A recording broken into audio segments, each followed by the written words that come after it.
dedicated, including Molly Fitzpatrick, our physical therapist, Jessica Spicer, our occupational therapist, and Jackie Boer and Kendra Perot, our speech-language pathologists. These outstanding professionals play a vital role in the success and well-being of our students, and I would like to highlight the profound impact they have on our school community. Our physical therapist, Molly Fitzpatrick, works tirelessly to support students in developing their mobility, strength, and coordination, ensuring they can navigate the school environment safely and confidently. Molly's expertise and commitment enable students to fully engage in academic and social experiences, fostering independence and self-assurance. A highlight this year has been the addition of sensory pathways around the halls of Mott Road that all students utilize and benefit from. Our occupational therapist, Jessica Spicer, provides invaluable assistance in helping students develop fine motor skills, sensory processing abilities, and self-care strategies. Through individualized interventions in creative problem solving, Jessica empowers students to access learning opportunities, participate in classroom activities, and build the skills necessary for lifelong success. Our speech-language pathologists, Jackie Boer and Kendra Perot, are instrumental in supporting students with communication challenges, enabling them to express themselves effectively and engage meaningfully with peers and educators. Their dedication to enhancing language development, articulation, and social communication skills has made a significant difference in the lives of countless students. A highlight this year has been the addition of a large-scale communication board in both our main hallway and on our playground to foster communication for all students. These professionals work collaboratively with teachers, family, and staff to create a supportive and inclusive learning environment for all students. Their compassion, expertise, and unwavering dedication ensure that every child has the opportunity to thrive. On behalf of our school community, I extend my deepest gratitude for their contributions and respectfully request the board's recognition of their invaluable service. Their commitment to our students exemplifies the mission and values of our district, and we are truly fortunate to have them as a part of our team. Thank you.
As you might know, students at the FM High School have been raising funds for Camp Good Days for more than 30 years.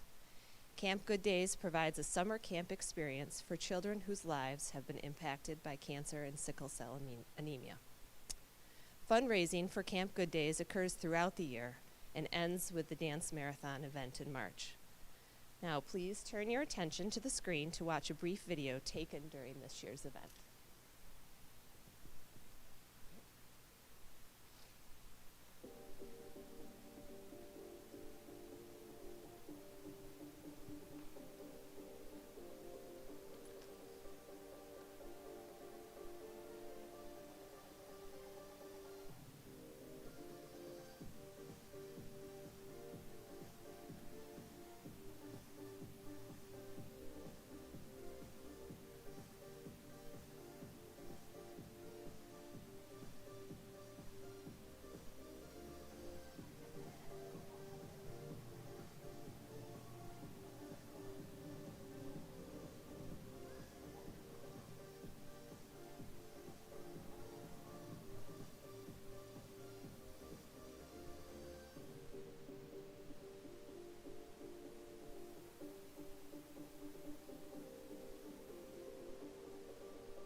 Wow, more than $145,000 raised. That is an impressive total, FM. I think that deserves another round of applause.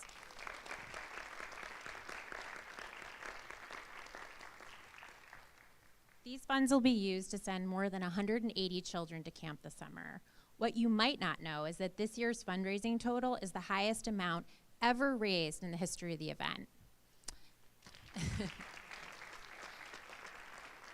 And just for reference, in 1997, when I was student council president, helping to organize the event, and it was a 24-hour event, just to let you know, we raised $35,000.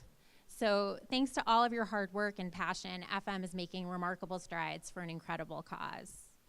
Thank you to the 2025 MCs, student council members, students supporting the technology elements of DM, and to the Dance Marathon faculty advisors. Your commitment to community service is exceptional. As we call your name, please come forward to accept a token of the board's thanks.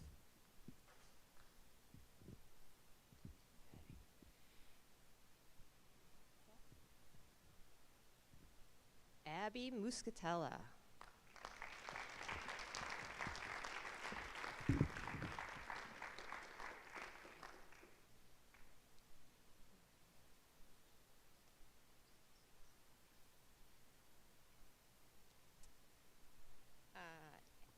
Alec Madisu.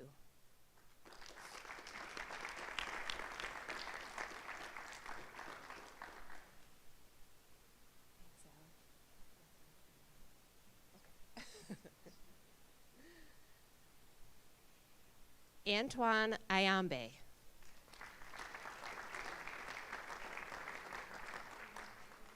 Not here. Okay.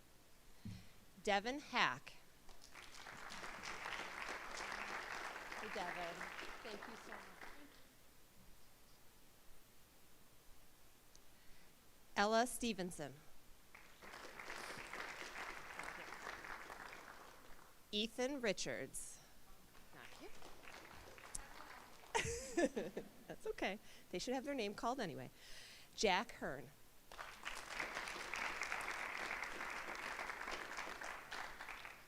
Thank you, Jack.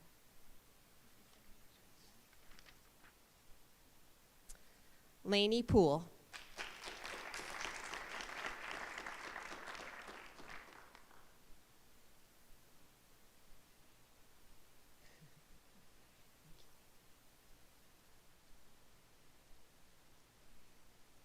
Maddie Romaki.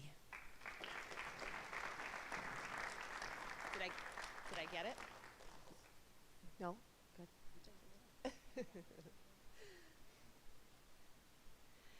Matthew Christofoli.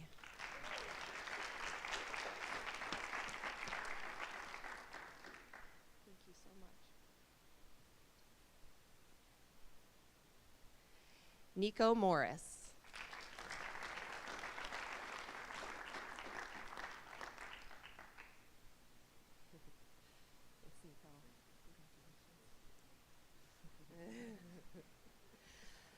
Nolan Kruken.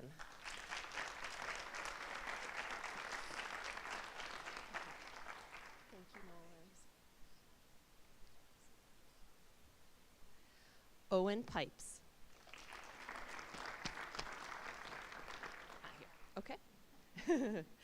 Sylvia DeSimone.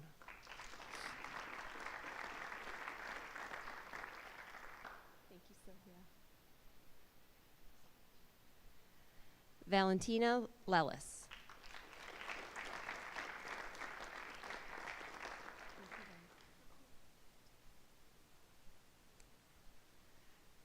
Varna Aletti.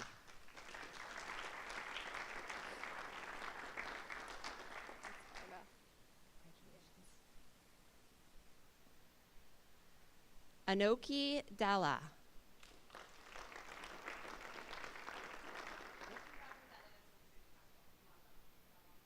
Oh, sure.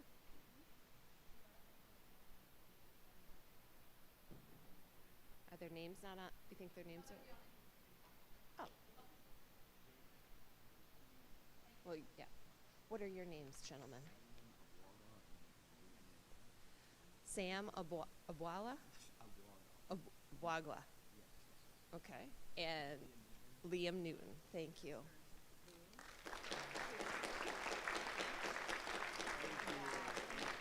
Thank you guys so much.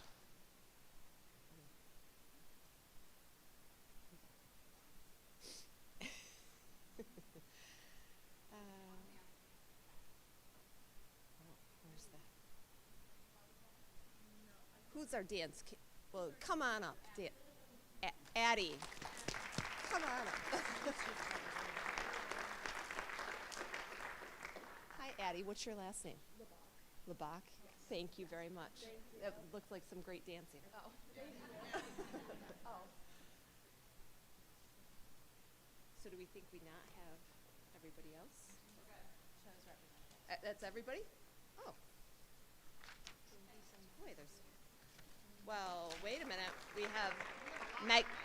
We have a lot more names, and we have Megan DeBlois and Rachel Mason, the student advisors. Oh, thank you. So you think all these other names? They're not. They asked for all the student council names, so I gave all the student council names. But Oh, but they weren't. yeah, the MCs were mostly here too. Okay, great. Thank you so much. Thank you. Thank you for having us. Thank you guys for coming. Yeah. Congratulations.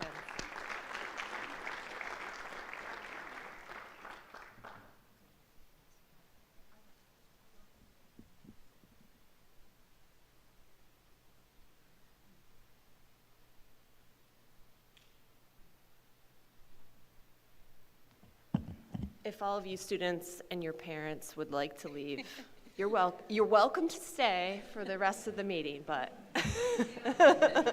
thank you all for coming.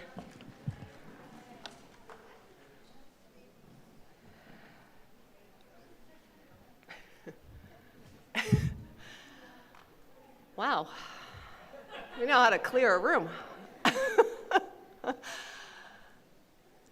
Well, it's a perfect time to move into item 3.01, which is an exempt session. So,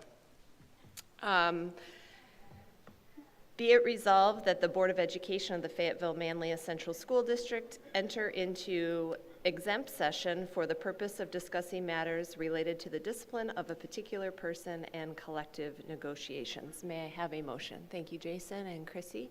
All in favor? Anybody opposed? Great. For those of you in the audience, we hope to be back in a short while.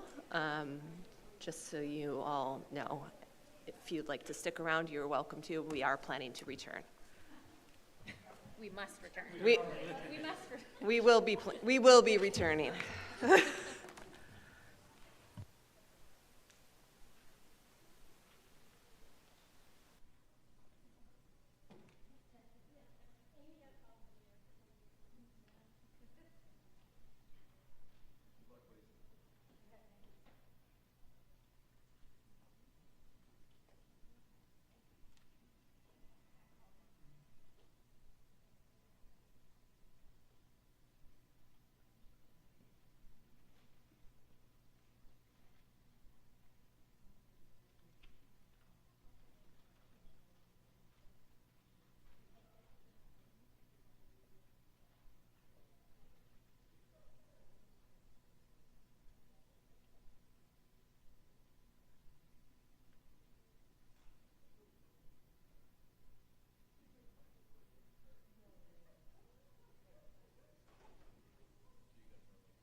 We're going to move on. First of all, thank you all for your patience. Really appreciate you stuck around. Item 4.01, a presentation on the 25-26 budget. Brad Corbin will be our presenter.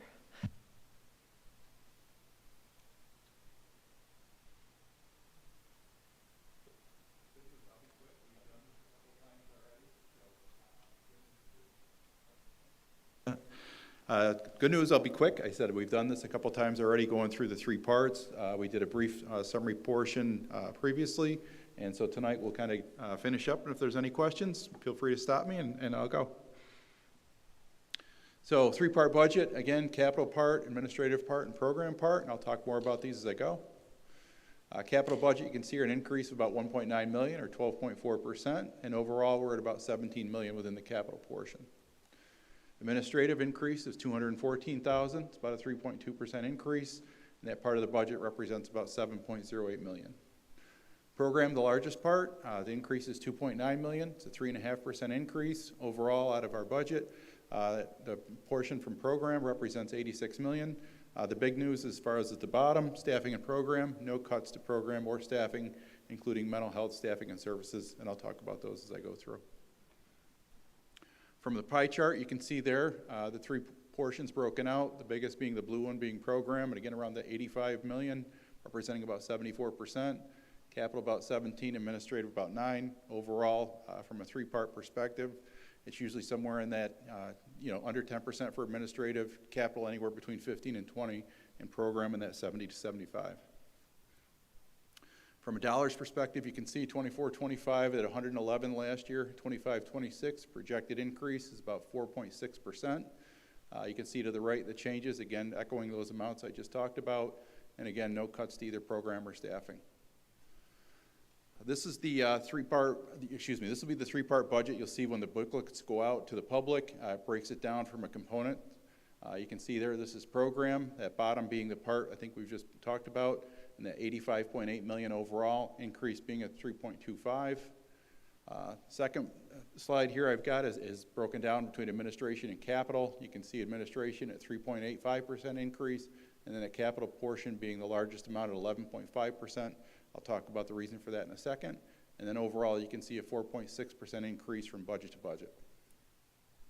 This is really the primary slide I use to kind of talk, kind of breaks everything down into a pretty detailed analysis here with really four main components. So you can see here we've got basically salaries at 2.4 million.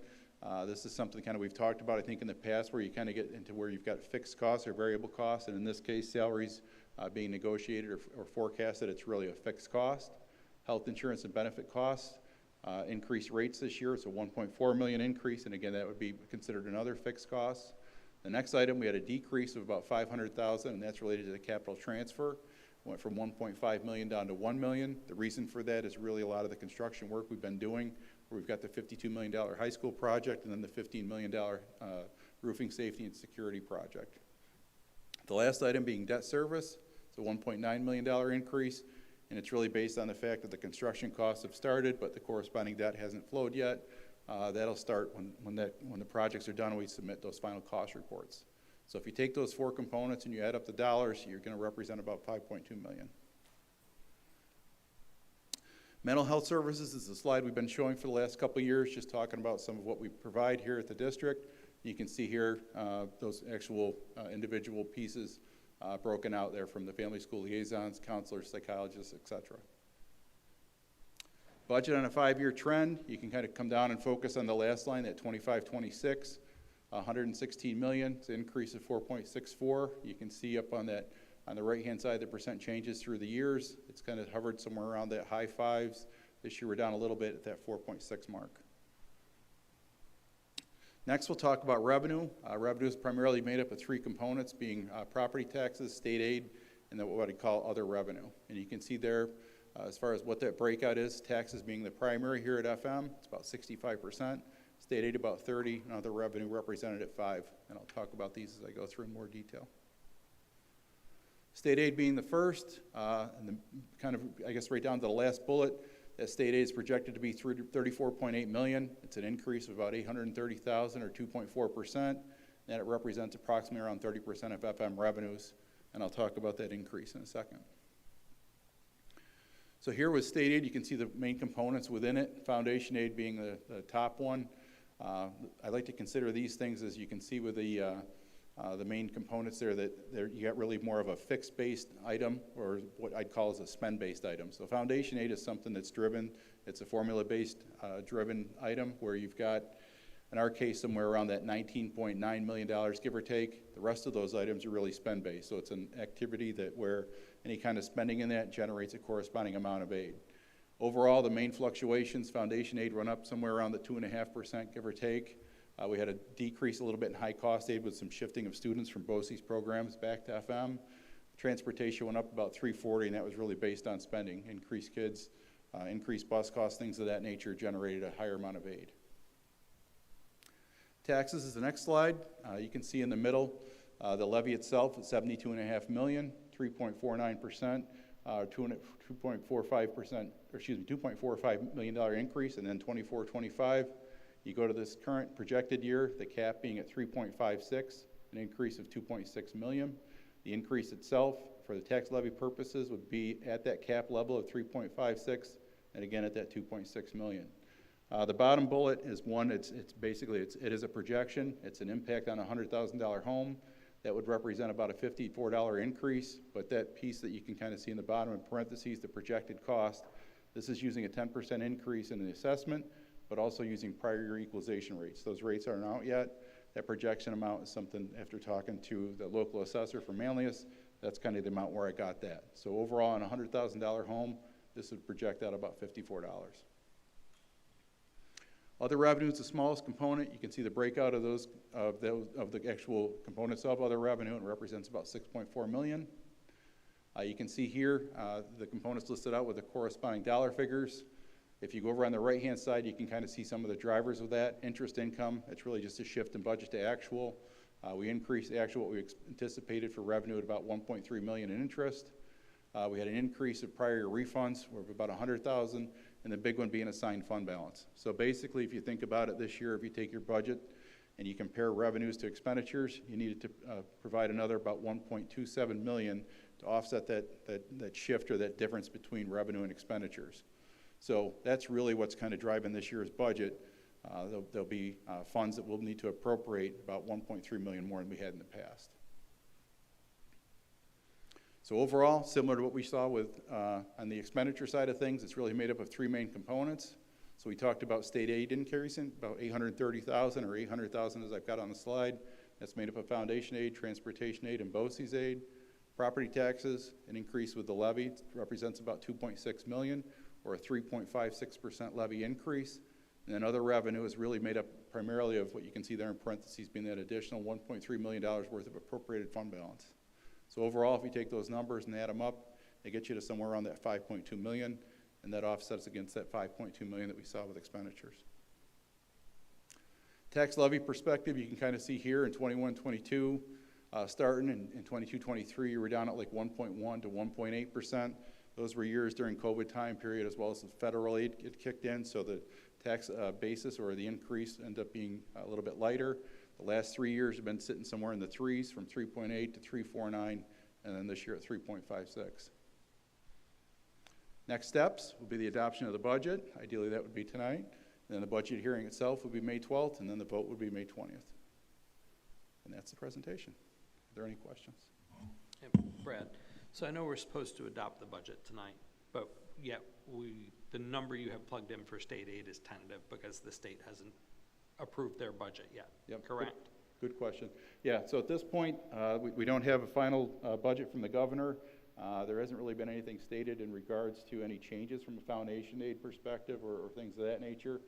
My plan, usually what I've done in the past and what I'd probably recommend here would be anything that we'd kind of maybe have to go through and impact, I would probably go through and impact the appropriated fund balance and offset it with that. At this point, I don't know anything different, though, why it would be drastically, changed from what we've currently got, but good point. Yep. We don't have a final number yet. Are there any other questions? Nothing? Okay. Thank you very much, Brad. You're welcome. Appreciate it. Thank you, guys. Okay. Catherine, item 4.02, presentation. Assistant Superintendent Doughton will present information on connections between the district's strategic plan and curriculum and instruction.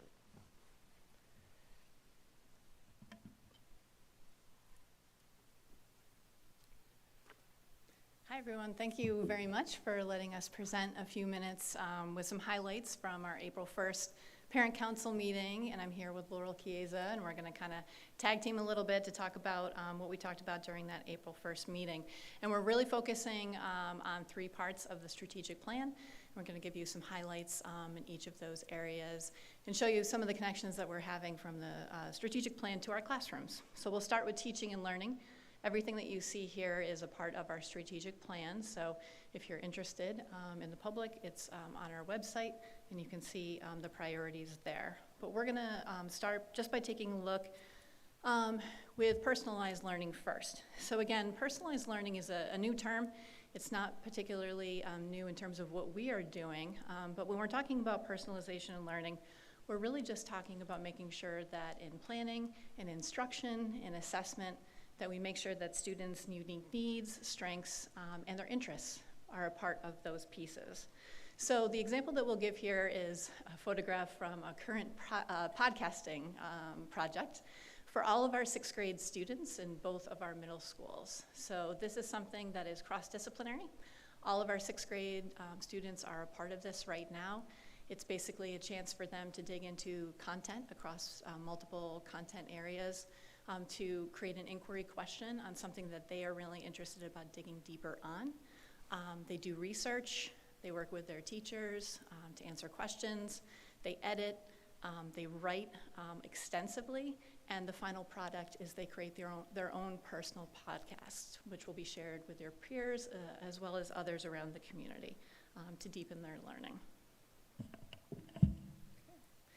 And moving along to computer science and digital fluency, we are now fully in. We've been planning for this state mandate, which was this year, for a good 4 years. And we also extended it to add some workshops for middle and high school students, that all of them are now using Chromebooks. They were so popular, the Chromebook, introduction to the Chromebook, Wi-Fi, networking, navigating the internet, little social media, that we're going to be talking to the 6th grade teachers to see if we can add another course. The teachers were very pleased with that, and the students also. And we also do this orientation in high school. They receive a new Chromebook. In the high schools, we just take it a step further again to make sure they understand the implications of having this powerful device. We also, in addition, added benchmarks in the 4th, 8th, and 12th grade levels, so teachers just have some indicators to make sure they're attending to these skills. And then moving to the professional learning piece, we have so much professional learning and technology, especially with so many tutorials, online courses, that we have decided, the instructional technology team and I, that we can leverage AI to help us create our own individualized professional learning for teachers. We can also track, and so the teachers feel more comfortable taking various levels. It can be at any time they want to do this.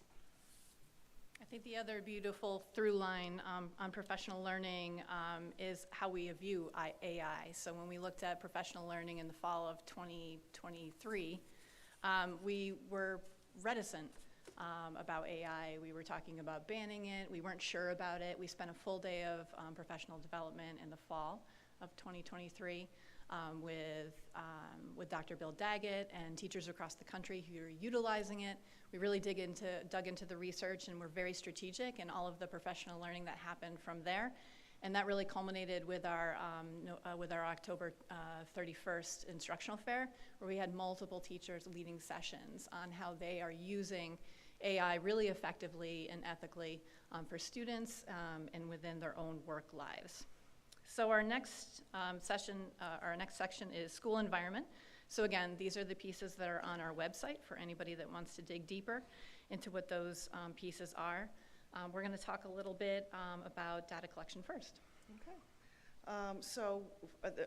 We'll talk about Tri-State in a little bit, but they really recommended that we have focus groups, continue with focus groups for teachers, parents, and students, and those were incredibly insightful. So we collected a lot of data for that, and it's really dictating how we're going to be moving forward with AI, especially with students and their views of AI, and with teachers. And yeah, a lot of data we collected. We're also really making sure that we're prioritizing student voice in all of that data. So in addition to digging in very, very deep on the RMS surveys, our 5 through 12 social studies teachers are continuing the On Tuesdays We Vote initiative around the district, which has actually given us a lot of great data on big questions like, what are your thoughts on a potential statewide ban of cell phone use? And that's really lent us into creating some deeper conversations with students about some things that will be impacting them and their learning. In addition, our literacy pilot, and we're nearing the finish of that as we come to the end of the school year. Student voice has been a big part of feedback on that as well.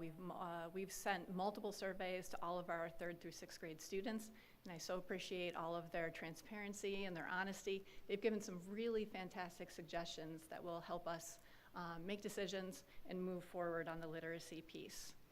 In terms of our DEI work, we really took to heart all of the recommendations from our DEI committee, which is a combination of community members, students, administrators, and teachers. And the big piece that we would talk about this year is a curriculum review. And so we have over 45 teachers, K through 12, who are engaging with Dr. Meredith Madden on a really in-depth curricular review, which will be turnkeyed to their colleagues in coming years. In regards to ensuring inclusion and equity, we have so many examples, and we were planning for this to share with you, but we know time is of an essence, so we're just sort of glazing over everything. But using the assistive technology, making sure it's just not certain students and teachers know about it, but everyone's a part of that, and the technology is just a wonderful tool to leverage that for home use and for school use. On the professional learning side of things, we continue to utilize Dr. Madden on all of our staff development days. We've had multiple sessions with her, not just with our teachers, but she also has done work with our supervision aides as well as our TAs on topics like microaggressions and building positive relationships with all students. We also have administrative leadership leading smaller groups on work in restorative practices, mental health, DEI, as well as action research. From here, we head to our last section of our strategic plan, which is service learning and community partnerships. So we mentioned the Tri-State Consortium. We had a review, so the team came back after 2 years and took a look at all the recommendations that we took a look at. And we provided the process that we took, and they told us that was the best process that any school district has ever taken. If you think of all the schools from downstate too, these big time schools, they said they had never seen such a great process. And that process started immediately after they left, is leveraging all the information of our amazing teachers and what they do. And so they provided the drive to and the steps to how we were going to focus on addressing all these recommendations. So again, that review was just talking about the equity integration of the K-12 standards and then also professional learning. So they couldn't give us advice. It was pretty incredible. We were shocked. In terms of some of the service learning pieces, I'll let Laurel speak to some of the student clubs. For us, we're really just trying to make sure that we extend as much as we can beyond the classroom. Right now, we are working, our director of counseling is working with OCC on some pilot courses to allow for college credit. Not just in AP courses, but for all students at all levels. And so we'll be piloting multiple courses that will allow students to gain OCC credit, which can also be transferred to other colleges. And that won't be something that will be specific to our STEM courses, but it is cross-disciplinary, and we have multiple teachers who are gaining that accreditation so that we can start that next year. Yeah, and with the service learning and future focus educational practices, the one photo is our Chromebook Repair Club, the first one on the left, and we just had one of our meetings today, so the officers, and we just planned for next year, and it's great because after last year, you know, we were just going to be ACER certified. I've been working with our sales rep for years to get this started, and the Tri-State Consortium said we really should explore that. So this is year 2. So they have been telling us, I want to learn soldering. So this year they learned soldering, and now they have great ideas for next year. So we have other clubs, coding clubs. We have the middle school, and we're giving them more of a voice to tell us, okay, you tell us where you want to go in what direction to move in. Also, you know, they chose to go to Lockheed Martin. We, you know, have outreach with the Owego, and that's where they have all the helicopters, and then Syracuse, and then also Cornell. So it's great that they're gaining these leadership experiences, but they're using all that technology and knowledge. So we know that we are out of time at this point. We just want to say that, you know, looking to the future, thinking about just where we're finishing at the start of this school year, we'll be adopting a new literacy core curriculum. We are engaging in work around the New York Inspires plan, which is the recommendations that came out of the Blue Ribbon Commission. The first part of that is the adoption by New York State of a portrait of a graduate. Our district curriculum council is already at work on a Fayetteville-Manlius portrait of a learner. We really feel that should be a K-12 perspective and not just the high school, but it will honor the portrait of a graduate while also including the skills that we feel are most important for all of our K-12 learners. We'll be completing our CRSE reviews, and we'll be continuing a push towards our strategic plan in the areas of professional learning. And within those pieces, I just want to emphasize student voice appears in every part of that plan. And then this is our second year, we have a STEAM team that we've put together for the high school. Then that's just to break down those department barriers that sometimes they're very focused on their department, but we're seeing that they really have a lot of similarities and ideas, and then they're just looking to work together. So it's been wonderful to just have a STEAM team at the high school. So we're exploring that at the middle schools and then the elementary, especially because we're going to be starting coding teams in the elementary next year. We rolled out, the middle school and the high school with the teams.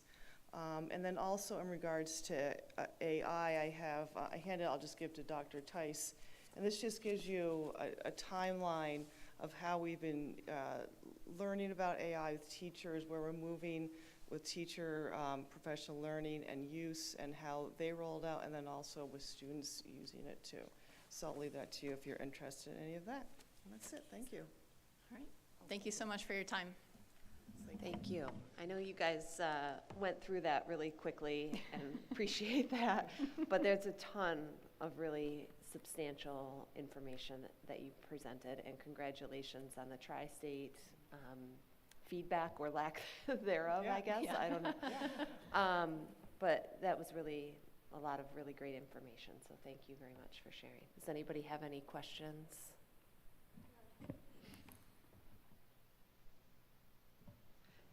You mentioned a couple times about the new literacy program. Mm-hmm. When do you anticipate that you will be selecting which of those programs? And will you be coming back to share that information with us? Very, very soon, and yes, we look forward to presenting that and all of the data that went into that, which is great. Thank you. I like very, very soon. Yes. Thank you. Say by the end of the month.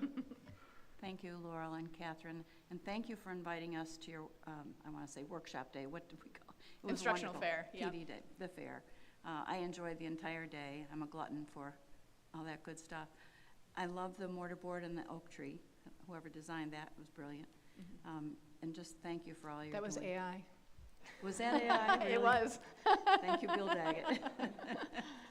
Great. Thank you. Thank you Thanks so both much. very Thank much. Appreciate it.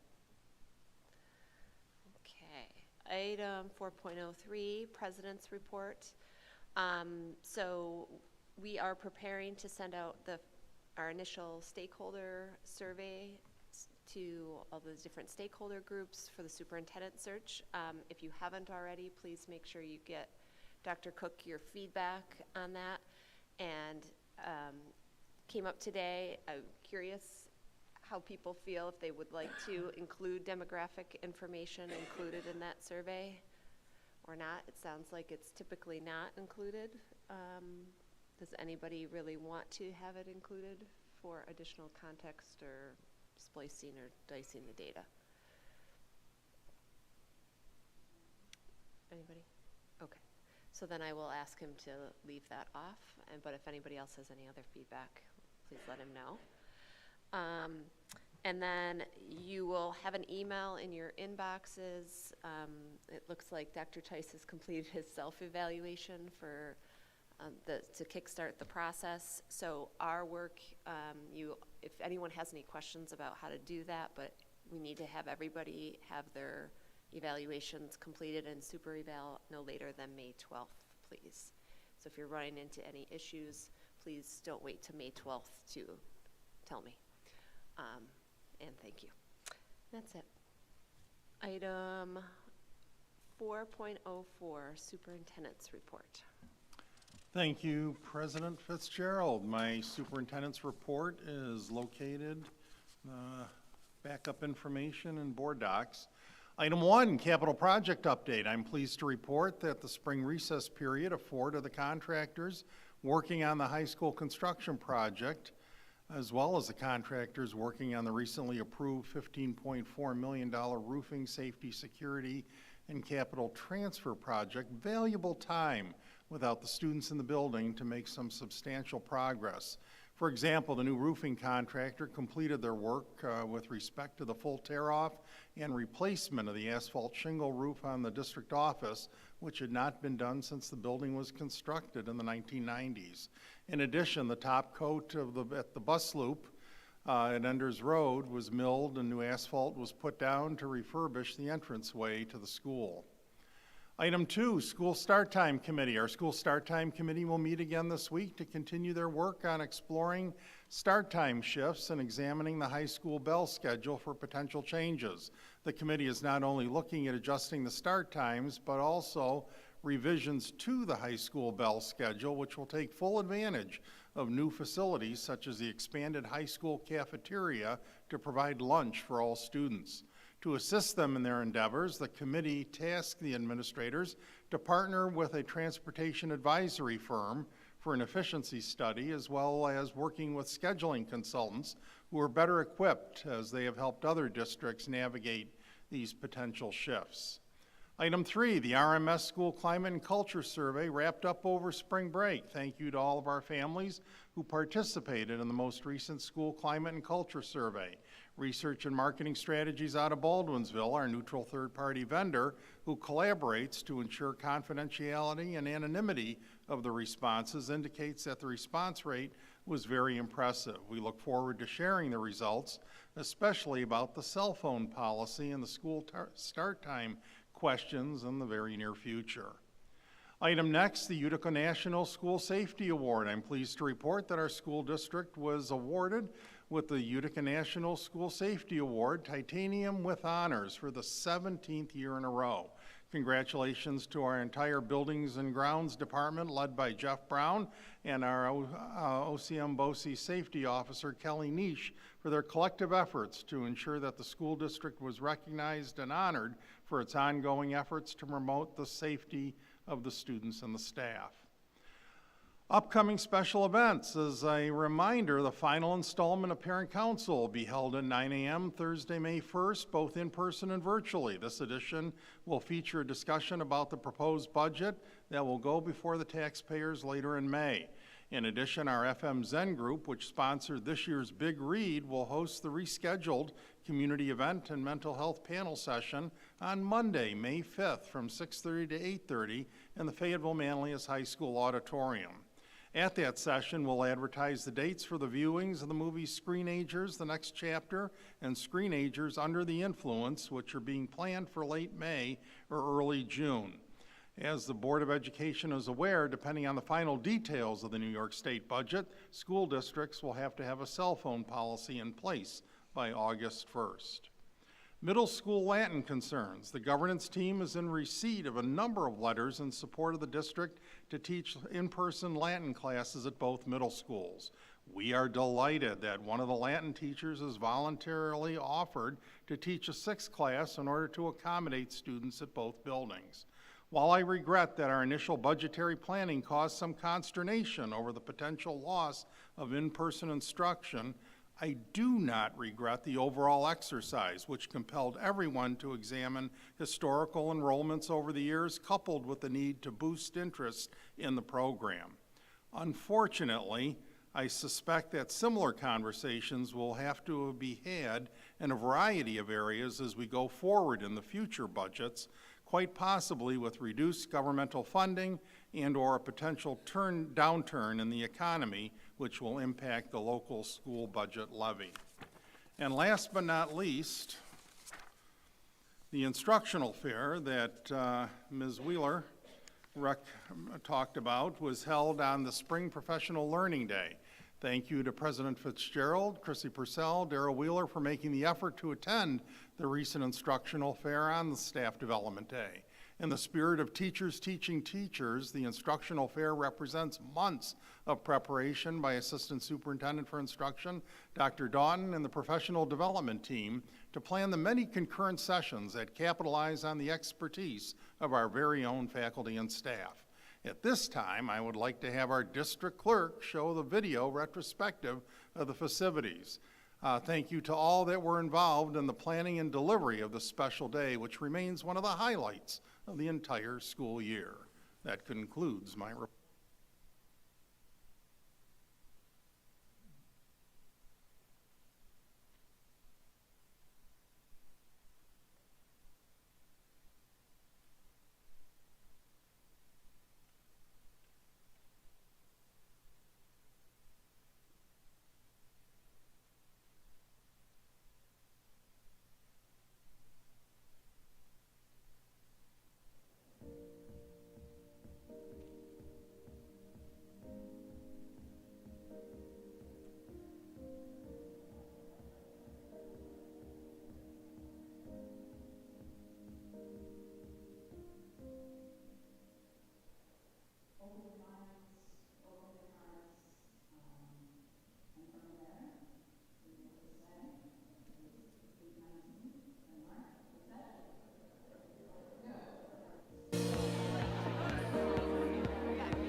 So first of all, I just have to say that was an amazing event, and I was really excited to thank you for offering and inviting us to attend. I was so impressed with how many teachers were willing to share their experiences and their ideas with one another. It was really amazing. The sheer number of topics that were available was overwhelming. So that was great. Dr. Tice, just to be clear for anybody in the audience, I know we have some folks on the public speaking list in terms of Latin. So we are moving forward for this upcoming academic year with in-person instruction at both Wellwood and Eagle Hill. Correct. Okay. Can I just ask Dr. Tice, have those parents who pulled out been called to be informed? Yes, we asked the Okay. building principals to reach Good, out. Yep. good. Does anybody have any additional questions for Dr. Tice based on his report? Okay, thank you. Okay, item 4.05. So I know this is the month for committee reports. In light of timeliness, if we can always push some of them off to the next meeting, unless there's something more critical that folks would like to discuss. So legislative liaison, is there anything pressing, Daryl? The only thing is I would encourage everybody to take an hour, go through the survey responses that you received on April 9th, and so that you can be ready to discuss them soon after. Thanks. Thank you. Marissa Bosse's updates? Nothing that's pressing. Dr. Tice and I attended the annual meeting on the 2nd. I can provide information at the next meeting for the board about that. Thank you very much. Isam? I wanted to recognize our academic and curricula, like the club achievements. Our Model UN club went to the Cornell, participated in the Cornell MUN. Our HOSA club had a lot of medalists who all qualified to go to the international competition. And we had 2 elected health students to represent the state of New York. And we have a spring robotics competition coming up soon, I think in a week or 2. And our programming club won 1st, 2nd, and 3rd in the varsity division, and then 1st at the junior varsity at Lockheed Martin's Code Quest. Great. Thank you. Does anyone have any questions for any of those committees, and or do any of the standing committees have any updates that they really want to give this month? Okay, thank you. And now we'll move into public comment. So we have several individuals. Carrie Tyler.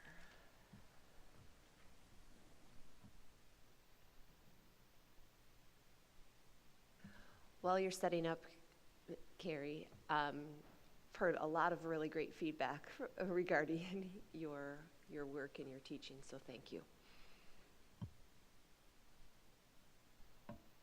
Good evening, and thank you. Yes, we have some amazing alumni, current students and families, some of whom are here tonight. Good evening. My name is Carrie Tyler. I've been the Latin teacher at Wellwood and the high school since 2008. I am sort of revising my comments on the fly based on what Dr. Tice just said. Honestly, I have received a lot of mixed messages from the district office about this, and so that was not what I was under the impression was the decision. I was not under the impression there was a decision about next year. So just so everybody is clear, I was informed last month that with the number of students in the Latin program next year, very similar to this year, the program would be cut from 10 sections to 7, and I would be given 3 classes of Spanish, in which I've recently become certified and have never taught. More concerning, the 7th grade Latin class at Wellwood, which 10 students had signed up for, would be taught remotely by Dr. James Hunt from his Eagle Hill classroom. Understanding that teaching Latin as a remote class at Wellwood creates an unfair situation for those students and threatens the pipeline of students throughout the Latin program, I offered to teach that section as a 6th class above my contractual obligations and at no cost to the district. For at least 5 of the past 17 years, when enrollment in Latin has demanded it, either Dr. Hunt or I has been scheduled for 6 classes while traveling, again, at no additional cost to the district. We did this without argument because it benefited the program, the district, and most importantly, our students. But then this year, with our program in jeopardy, I was denied the opportunity to go above and beyond to ensure the survival of the Latin program, something the district was very happy for me to do when enrollment necessitated it. I was told that allowing me to teach the 6th class would create an inequitable situation, as other classes had been eliminated because of enrollment declines. I argued that the inequity is having students at Wellwood learn remotely while students at Eagle Hill have a teacher in their classroom. 3 days ago, I was informed that the district office had reversed its position, and would now schedule the 7th grade class in person with me teaching it as a 6th class.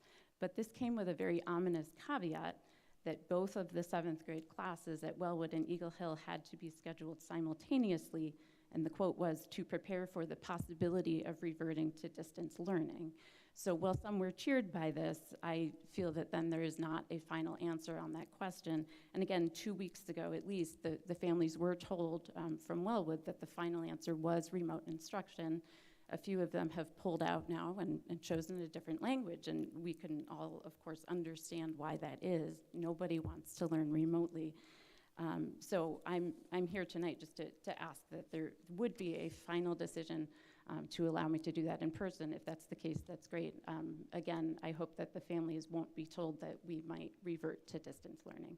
Thank you. Thank you very much. Next on the list is Jason Held.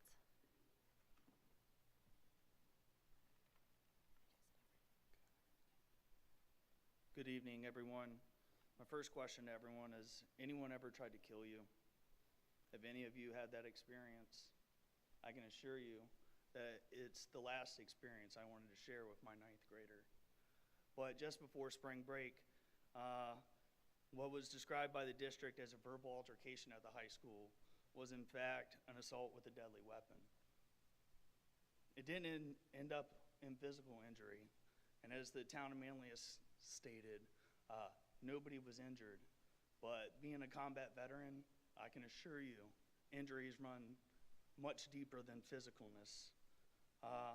As I stated, that verbal altercation came due to the fact that another student removed a knife from a fax class earlier in the day with the intention of harming my son.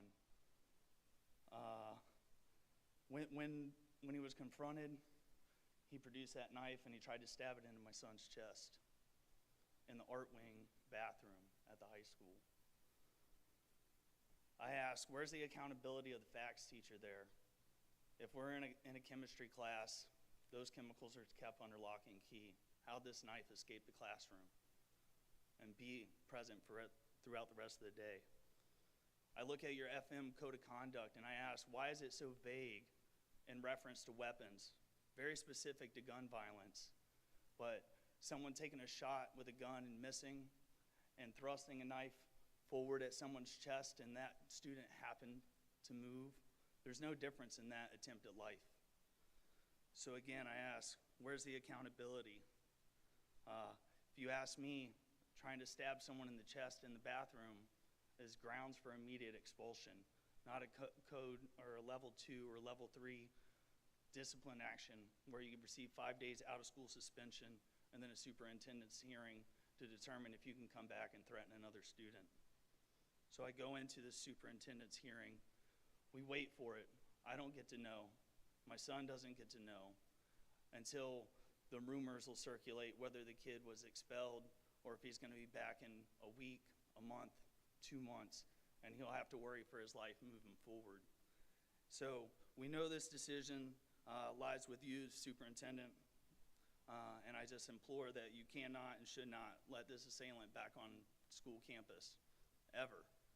And it's not just to protect my son, it's to protect every other student at the high school. Thank you. Thank you. And Stock?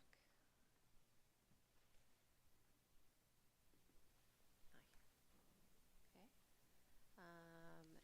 Kate, oh, sorry. Sorry, Ann, didn't see you. Sorry about that. I too am revising a little bit. on the fly, but that's okay. Thank you so much. I'm Ann Stock. I'm speaking to you today in support of our Latin program here. I'm an FM alumna, class of '99. I studied Latin for 5 years here. I'm a parent with 2 students in our district, and I'm also a Latin teacher. I've taught locally, I've taught out of state, and so I'm hoping I can just give you a few other ideas and perspectives related to our wonderful program here. I'm adapting them given that we've just received assurances that 7th grade Latin will be in person, which is wonderful. Thank you. I would like to speak more to the longevity of the program, just given the possibility that you mentioned possible future cuts. From my professional experience, I'd just like to underscore that class enrollments in language fluctuate from year to year, and it's based on student preference, but with excellent teachers like ours, the general trajectory of a program remains relatively constant. It is, however, as you've seen, nearly impossible to convince students to sign up for a class if their predecessors, the kids in the year above them, are not studying the class. If there is not a Latin program at the school for the 7th graders, the kids aren't going to sign up in 6th grade. So if they're studying remotely or if they're just not taking it, it's going to be gone in that building. And so I urge you to do whatever you can to keep it going in the 7th grade in both buildings, please. Going on, we are so lucky here at FM to have 4 languages. I want to speak just to it's a wonderful thing. There are almost none left in CNY that have 4 languages. We're one of few. I don't know the number off the top of my head. I want to say maybe 3 or 4. And it's a beautiful thing. So I would urge that our district would do everything it can to preserve that privilege. Latin itself is a classical language. It has its own benefits. It's a wonderful language to study for the benefits of linguistic skills, future language study, logical thinking, and of course cultural relevance to our society. But as far as just the 4 languages, our kids should have these options. I don't want to see our district shrink its options and its choices for our kids.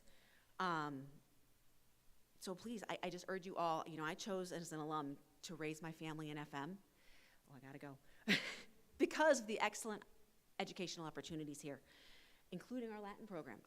There's no way I would have moved to a district without Latin. I mean, I know I'm a little biased, but there you go. But we have all these wonderful opportunities across all of our areas, and I don't want to see any of our opportunities shrink. So I urge you, please, to consider foresight in all of the planning we do.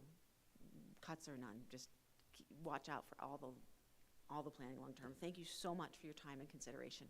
I appreciate it. Thank you. Right under the buzzer. And if anybody would prefer not to public speak that has previously signed up, you can always just tell me that too, as you're going through. Kate Stewart.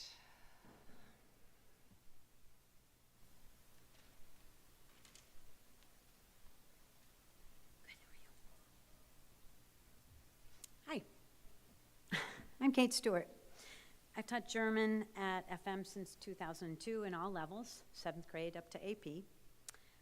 I won the Neisefeld 2010 Teacher of the Year Award, and I want to talk about Latin. I come from the background of someone who was taught remotely before anybody else. German was taught remotely at FM long before COVID. It started in the 2011-2012 school year. I taught German 1 to 14 Wellwood students and 3 students at Eagle Hill. They were videocast. Those were the 3 students that were made from what had originally been a class of 10 that enrolled at Eagle Hill, and then phone calls were made to tell those families that they had to make another choice. The class was canceled, and they had to choose another language. The history of this failed experiment is known only to a few at this point, but it's disappointing that FM's administration would use the same playbook that it did back then when German was threatened, especially after the entire world learned through COVID that remote teaching does not serve students but rather harms them. The arbitrary class minimum of 14 was created by then Superintendent Corliss Kaiser, who had wanted as far back as 2008 to eliminate German and replace it with Chinese. I have documentation of this.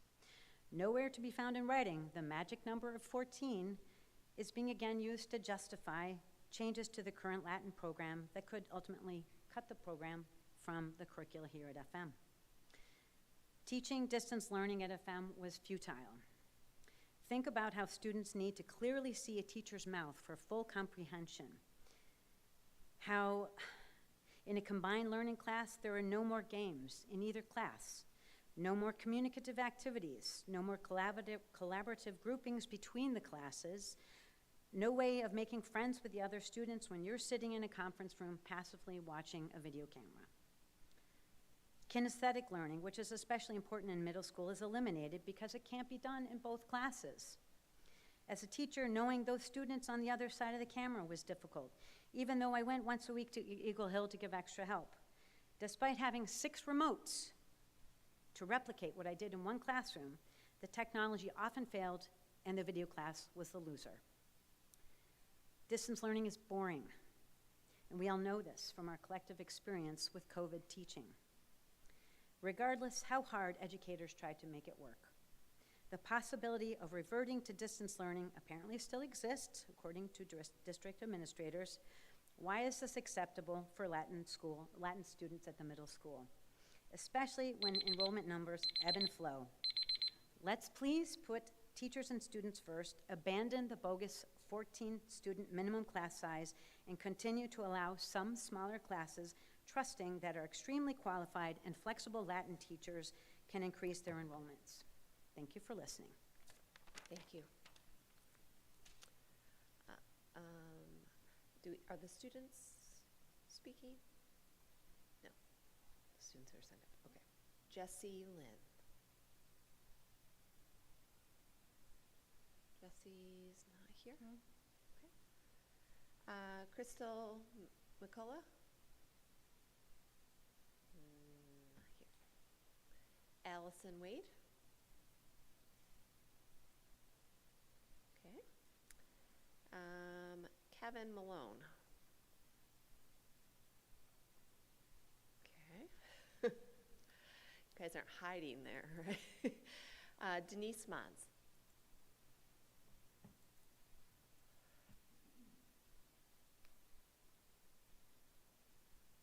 I am not a student, just for the record. I have been for as long as they let you be a student, though. I did college till the end. So I'm speaking to you today in my capacity as the 2024 New York State World Language Teacher of the Year and as the President of Language Educators of Central New York 2025. You've all seen me at school board meetings. I don't know if you know why I attend. Deep in the depths of the Great Recession, long ago, before my students were born, some administrators, most of whom have now left the district, made unwise decisions about class size minimums. This affected German, but it also affected French courses. I am a French teacher. There was a lack of understanding that small classes at a middle school, of which we have 2, as everyone knows, will become very nice class sizes when it comes to the high school, of which we have 1.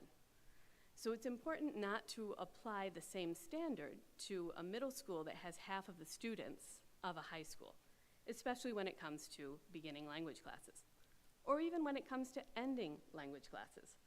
Let me tell you about my AP French course. Last year, I had 27 students in one class. This year, I have 14 in one class. Next year, I will have 2 classes of AP French.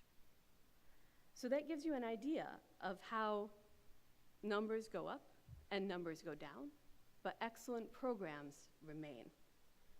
As others have said, having foreign languages sets FM apart among districts in this area and among districts in New York State.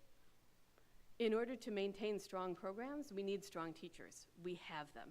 Latin teachers need to teach Latin so that the program endures. And lastly, I don't know if you've been watching the news, but Latin is about to be an extremely relevant language, as it is the official language of the Vatican. And all official announcements for the funeral of Pope Francis and the election of a new pope will be first published and officially only published in Latin. Thank you very much. Thank you very much.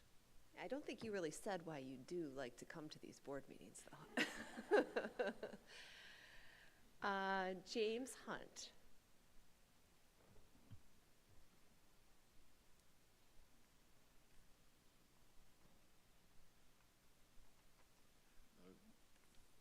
Good evening, and thank you to the board for your time and your attention and your patience. I've been teaching Latin here since 2007, also at all levels. It's very important, of course, that we have in-person teaching. I'd also like to emphasize, to let you know what it is that we're asking you to support, what it is that the Latin program stands for. We are supremely cross-disciplinary. We are working to understand the language of the Romans and all succeeding generations. It is a misnomer to call it a dead language. There are Latin speakers today, very few, but they exist today as they have always existed. We understand Latin and we understand our own language. We study language in a way that's really very unique, but applicable to any language, living or classical. We study history, our own and ancient, government, social structure, art, architecture, literature, tradition, and more. And our students can vouch for the value of their experience. The students that I had when I began are now professionals in all aspects of life, medical, legal, scientific, engineering, and so forth. They are prepared to excel at any institution in the country, of which Mrs. Tyler and I are intensely proud. We are special here. My daughter has been accepted to St. Mary's College in Indiana, and they were stunned to hear that, number one, she had had 6 years of Latin, and number two, she had had 6 years of Latin at a public institution. That is exceedingly rare. As we have said, enrollments wax and wane. I think it's important to keep in mind that with the coming Micron facility, that the entire region is likely to change very significantly in the next 12 to 15 years. Lots of uncertainty there. But what the decisions that we make now, what we value now, is going to set up where we stand for those changes. I am a powerful believer in what we have to offer. We are also participating in and preserving a tradition that is literally thousands of years old. It is an absolutely unique thing.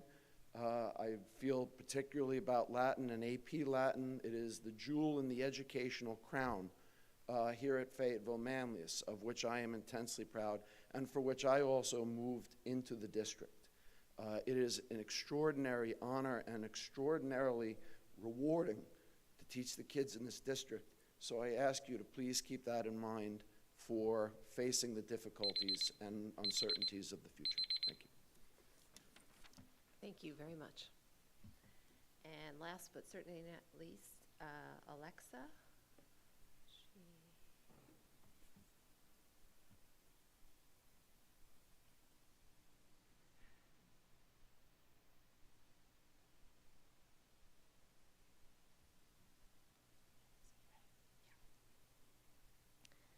Hello everyone, my name is Alexa Glenny. I just wanted to introduce myself. As a longtime FM resident and graduate, I would just like to touch on the topic of the mental and physical well-being of the students in our district. As we all know, there has been heightened instances of violence in the schools and a lack of resources for their mental well-being. Unfortunately, so many parents and members of the community have no idea that these acts are even taking place. My well-informed neighbor whose child attends the high school had no idea that any violent acts have occurred. I frequently felt unsafe as a student there, and I want to make a change before my younger brother gets to the high school. Instead of pretending that things don't happen, we need to openly discuss the violence and harassment inside the school walls, because they're continuing to happen and will continue to happen until real action is taken. The victims are constantly blamed and punished as equally as the offender. Like, again, it has always happened and will continue to happen until there's a change, and I hope that this can become a open discussion that is less uncomfortable. People need to be heard. These are children inside the schools of the walls, and it's an unsafe environment. Thank you for your time.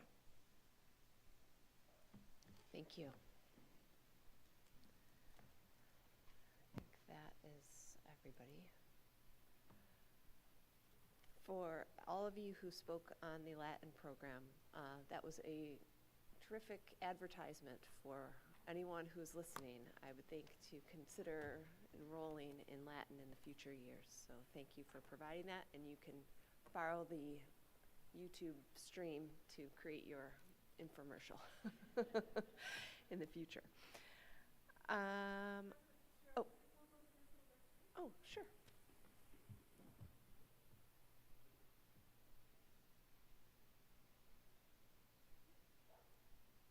You want to introduce yourself when you get a chance.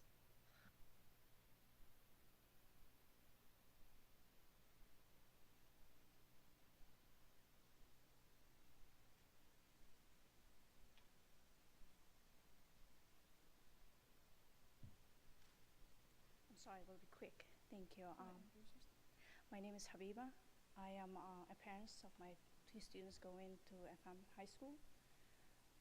Beginning of January 2024, my son got attacked in the school bathroom by a senior high school student. Then with the bloody nose, with a bruise on his face, he's going back to classroom and sitting, trying to hiding his tear and his blood. For 2 hours, nobody going asking him why he was bleeding. After 2 hours, he's going to the bathroom, cleaning himself. The senior's following him back to the bathroom, attacking him again. This time, my son defended himself. While he defended himself, he gets suspended for 4 months. Now, today, he back to school. My concern is about his safety, because the senior high school student is still after my son, and they go in the same school. I had always these 2 questions. When my son is bleeding for 2 hours in the classroom, when nobody going to ask him why. My second question, when he's defending himself, why he was suspended for 4 months. I went the same thing with my daughter last year. She's going through a silent depression. I always trust the school. I said, you go tell the school principal if somebody bullying you. And I was pushing her away, and because I trusted so much, she get involved with the wrong. My daughter get in deep depression and long involved with the drug. So I sent her to rehabs. I fight so much to save my daughter. She's graduating early this year. But now I'm worried about my son's safety, and I'm a single mom.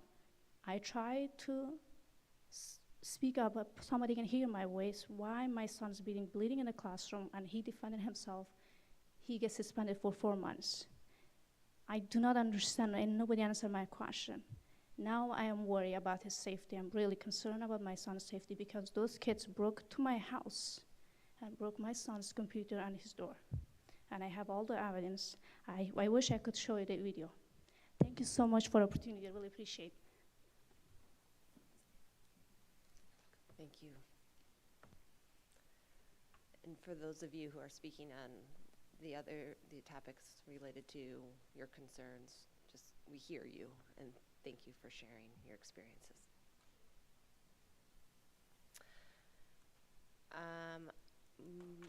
Item 6.01, approval of minutes. Be it resolved that the Board of Education of the Fayetteville-Manlius Central School District approve the minutes of the regular meeting held on March 24th, 2025. May I have a motion, please? Thank you, Daryl. And a second. Thank you, Cindy. All in favor? Anybody opposed or abstaining? Okay, thank you. Item 6.02. Be it resolved that the Board of Education of the Fayetteville-Manlius Central School District approve the minutes of the special meeting held on March 28th, 2025. May I have a motion, please? Thank you, Chrissy, and Daryl, second. All in favor? Anybody opposed or abstaining? Did you get all those? No. You got 4.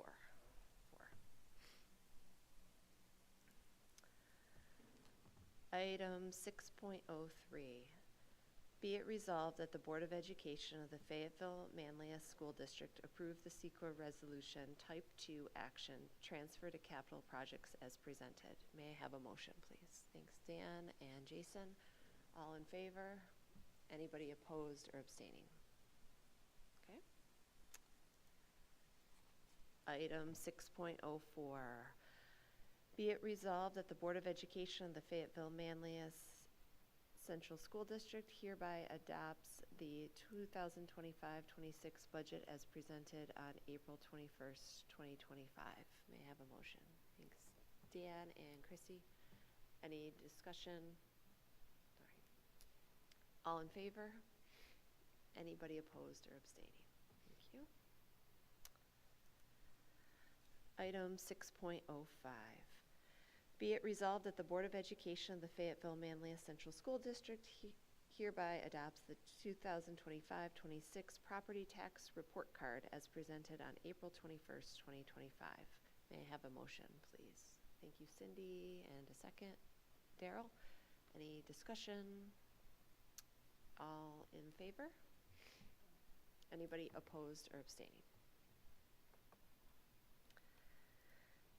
Okay. Item 6.06, be it resolved that the Board of Education of the Fayetteville-Manlius Central School District hereby approves the tentative OCM BOCES administrative budget for the 2025-26 year in the amount of $11,370,274. May I have a motion, please? Oh, thank you, Marissa and Rebecca. Any discussion? All in favor? Anybody abstaining or dissenting? Okay. Item 6.07, be it resolved that the Fayetteville-Manlius Board of Education agrees to cast its vote in the annual election of members of the Board of Cooperative Educational Services for the person or persons indicated on the ballot. May I have a motion? Thank you, Cindy. Second, Daryl. Any discussion? I just have a quick question. The 5 that are listed here, are those the only 5 candidates that were on the ballot at all? Yes. Yeah. Okay. That was all. Thank you. All in favor? Anybody opposed or abstaining? Okay. Item 6.08. Be it resolved that the Board of Education of the Fayetteville-Manlius Central School District acknowledges the recent federal changes to the Title IX regulations and hereby adopts first reading, right, and approves the following revised policy. 0100, 0110.2, 0115, and 0111 in second reading? Is it in first reading? This is first reading.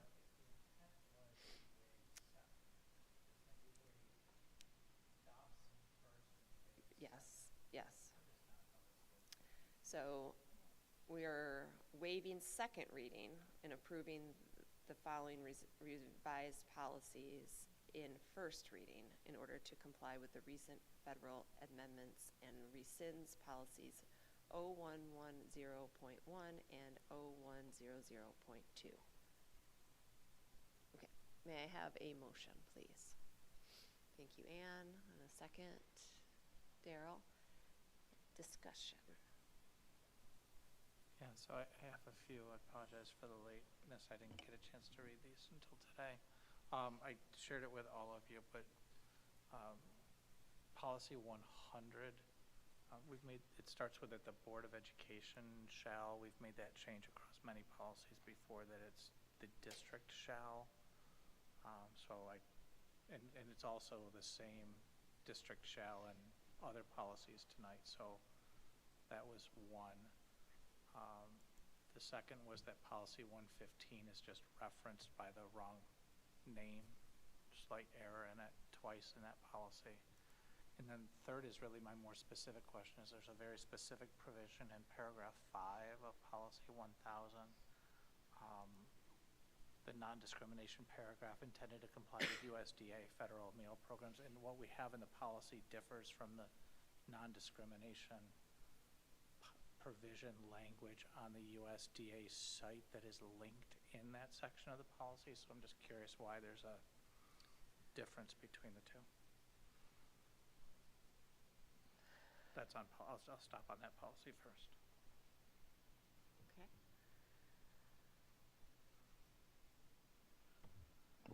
I'm sorry, Dan, can you tell me which policy you're looking at 100, the revised non-discrimination policy? Policy, paragraph 5 of policy 100. 1, 2, 3, 4, 5.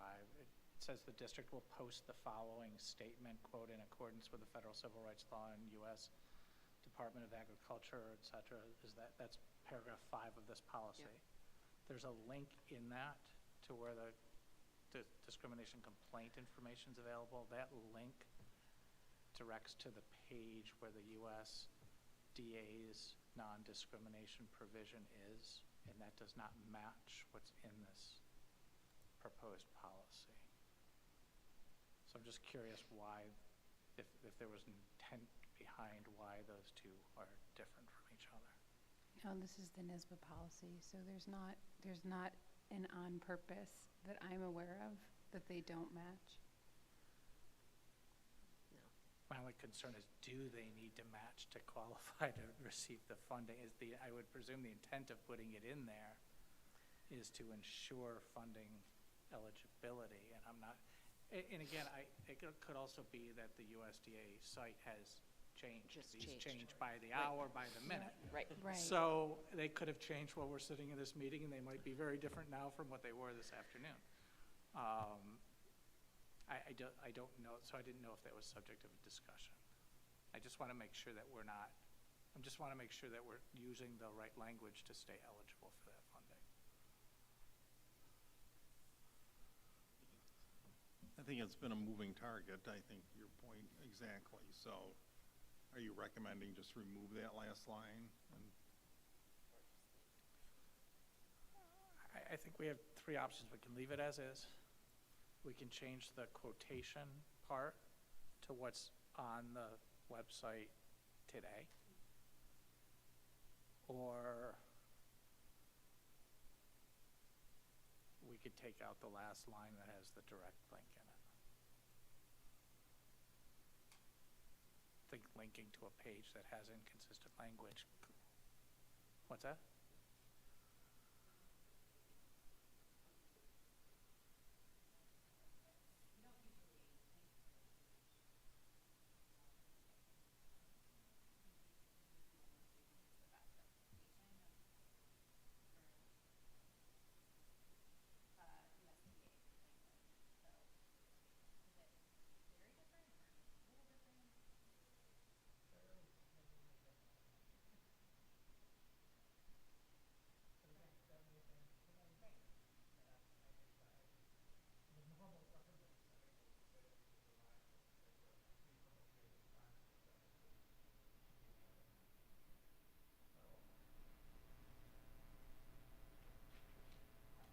I think what I would propose on this part, we need to get these in place. What I would propose on the USDA part is that we move it forward, but then just ask legal that particular question of, here's what's on the website at that link today, here's what's in our policy, do we need to make a further change to it or not? Do that. I think that would resolve that part of it. The first 2 bullets, though, I do think the policy needs to begin with the district, not the Board of Education. And then that policy 115 is just misnamed twice in there.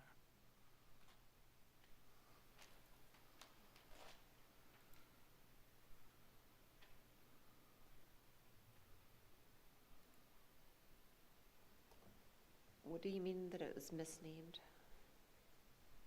There's 2 references to policy 115 within policy 100, and it's referenced as policy 115 student bullying and harassment prevention and intervention. The 2 words are switched. The actual policy name is student harassment and bullying, not bullying and harassment. It's very technical, but the words are just switched. Okay. It's more of a typographical error than anything else. Okay. Thank So, you. then I'm fine with policy 100. Okay. Any other comments or questions? So that's on 100. Oh. On 115. I give it up.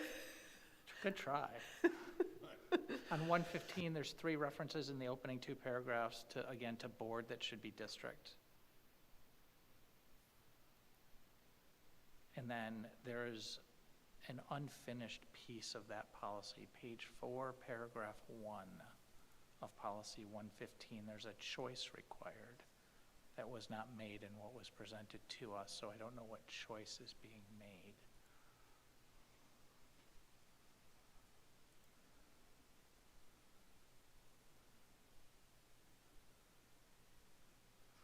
It says, insert applicable title, comma, building principal or DAC, with regard to who an oral report is to be made to.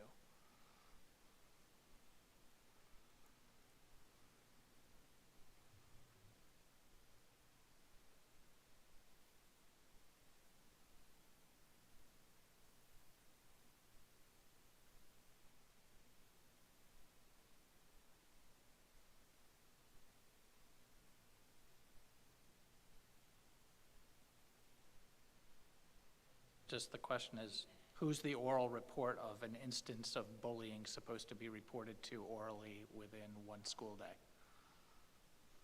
We just need to Wouldn't it insert be that. the DAC or building principals, because the next paragraph references that? Yeah, it needs to be filled in.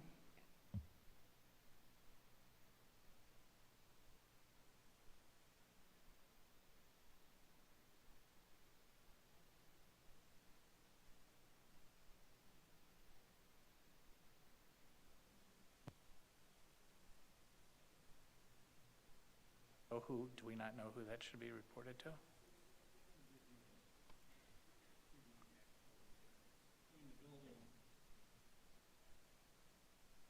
For the buildings.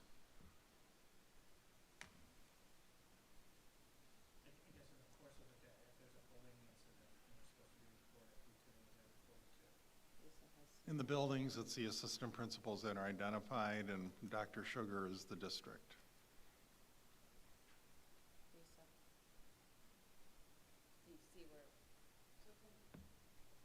Couldn't it just be building principals or DAC, the way it reads in the next paragraph? That's broad enough language that it covers Right. that reporting. Just shout. No, it just,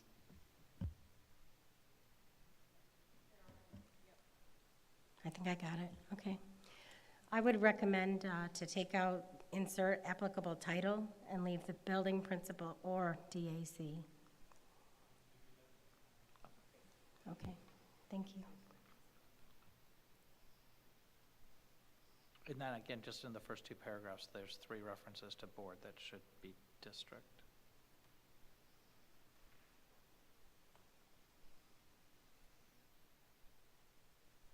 And with those, I have no other comments. Does that work for you, Ann?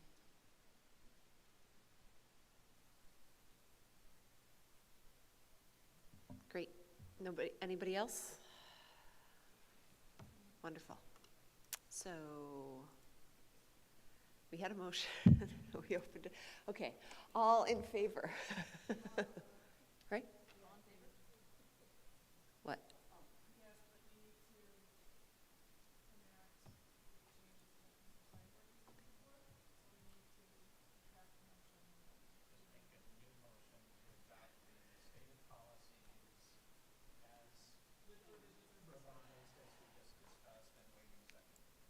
Okay, okay.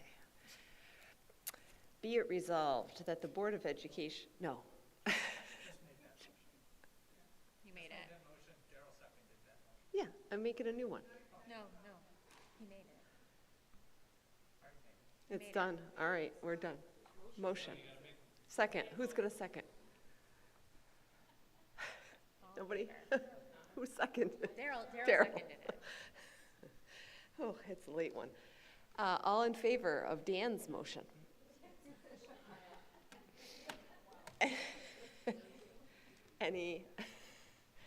Anybody abstaining? No. Okay. Dan's motion. Motion, yeah. Whew. Okay. Moving along, item 6.09. Be it resolved that the Board of Education of the Fayetteville-Manlius Central School District approves the Title IX appointments as presented. May I have a motion? Thank you, Cindy and Ann. Any discussion? Okay. All in favor? Anybody opposed or abstaining? No.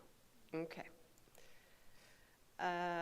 Item 7.01, Board Development.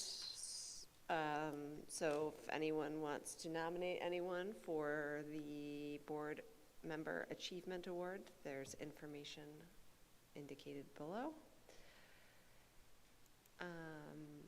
And there are still those various courses and seminars that are available over the summer and different things. I would encourage everyone to consider opportunities for professional development as a board member. Any discussion on that? Anything that they want to add? Okay. Item 7.02, potential considerations for future meetings. We have that ongoing list, and I know we have talked about dates coming up shortly with regards to AI and restorative justice. So those are on the docket.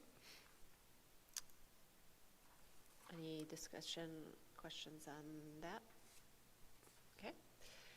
Item 8.01, future meetings calendar. 3 left for this year. So May 12th. We are starting early, so please note the time. 5 p.m. We're doing a tour of the high school, so we're meeting at the House 1 lobby, and then we will be coming over here for our meeting at 6. So that's coming up, and then May 20th will be the superintendent year-end evaluation. So I'll try, as long as everyone gets their evaluations completed in time, I will try to have a summary of key points so we can use our time as efficiently as possible for that meeting. And then June 9th, we'll be doing recognitions of some sort, and the code of conduct hearing and our special ed report. Item 8.02, dates to remember. This is the time of year where there are a lot of dates to remember. So mark your calendars for anything and everything that you can attend. In addition, we are going to be having some of the focus groups from the stakeholder input sessions that we'll need. We would really like and appreciate some board member participation as a listener in those sessions. And consent agenda. Be it resolved that the Board of Education of the Fayetteville-Manlius Central School District hereby approves the consent agenda as presented. May I have a motion, please? Thank you, Daryl and Chrissy. Oh.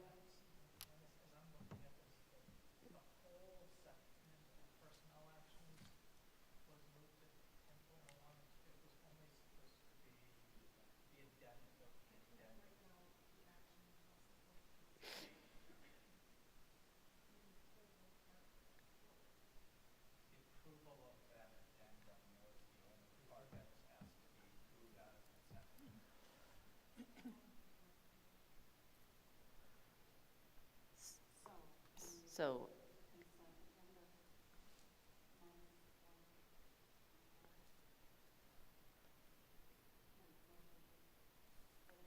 everything except for, we can, what is it called? As long as everybody understands. So we're all operating under the understanding that in the consent agenda, the personnel actions are still in there other than the addendum. Other than the addendum? Right? Yes. Okay. So all in favor of the consent agenda? Anyone abstaining or opposed? Thank you. Okay. Oh, so mine doesn't have the new one. So now we have, let me refresh here. So now 10, yep. Hold on. Okay, so item 10.01. So that be it resolved that the Board of Education of the Fayetteville-Manlius School District approve the following addendum as recommended by the superintendent. Thank you, Marissa. Second. Thank you, Daryl. Any discussion?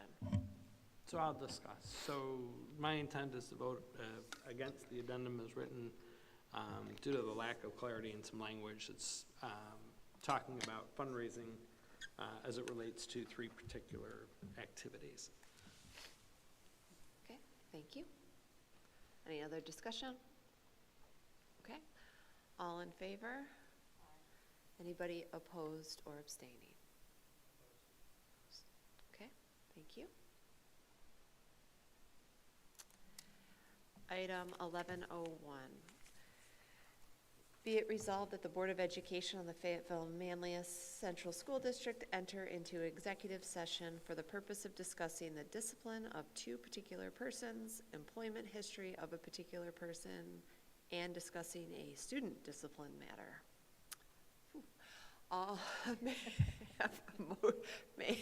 Sounds fun. I may have a motion. And a second? Chrissy. And all in favor? Anybody opposed or abstaining? Nope. And I believe we don't have to come back. I don't think there's anything we need to vote on. So thank you all for coming, and we will be adjourning following executive session. Have a wonderful evening, those of you who are leaving. Good night.